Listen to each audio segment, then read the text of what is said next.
Let me tell you the fascinating story of Joseph, a young man whose extraordinary gift of interpreting dreams would change not just his life, but the course of history itself. Picture this: Joseph was the 11th of 12 sons, but he held a special place in his father Jacob's heart. You see, Joseph was the firstborn son of Rachel, Jacob's beloved wife, and boy, did his father make it obvious who the favorite was. Jacob even gave Joseph this incredible coat. Not just any coat, but one with many colors, a symbol of authority and favor that stuck out like a peacock at a pigeon convention.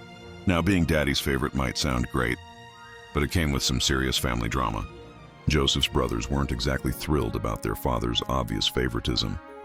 Every time they saw that fancy coat, their blood would boil. But that wasn't even the worst part.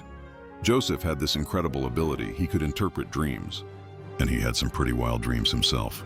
One night he dreamed that he and his brothers were binding sheaves in the field, and suddenly his sheaf stood upright while his brother's sheaves bowed down to his. And if that wasn't enough to ruffle some feathers, he had another dream where the sun, moon, and 11 stars were bowing down to him. Here's where Joseph made a rookie mistake. He actually told his family about these dreams. Now imagine being one of his brothers, already feeling second best, and then hearing your younger brother basically saying, "Hey guys, I had a dream where you all bow down to me." Not exactly the best way to win friends and influence people, right? The brothers' jealousy grew like a wildfire. Every day, watching Joseph parade around in his special coat, hearing about his dreams of grandeur, it all became too much to bear. The tension in the family was so thick you could cut it with a knife. Little did Joseph know, his brothers were reaching their breaking point, and his life was about to take a dramatic turn that nobody could have predicted. But you know what's fascinating about this story?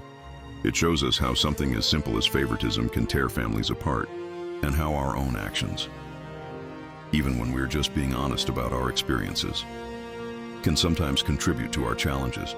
Joseph's gift of dreams would eventually prove to be both his greatest blessing and, initially, his greatest source of trouble.